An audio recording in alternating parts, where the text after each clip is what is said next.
Loan এই শব্দটা আমাদের কিন্তু খুবই একটা মারাত্মক ভয়ঙ্কর শব্দ আমাদের কাছে।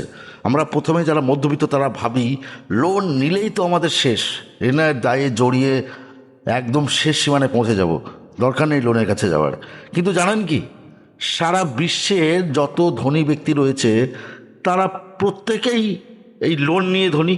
সে আপনি রতন টাটাই বলুন, রিলায়েন্সের ধীরুভাই আম্বানি বলুন, বা আদানিই বলুন, টোটালি এরা কিন্তু লোনের উপর ডিপেন্ড করেই বিজনেস চালায়।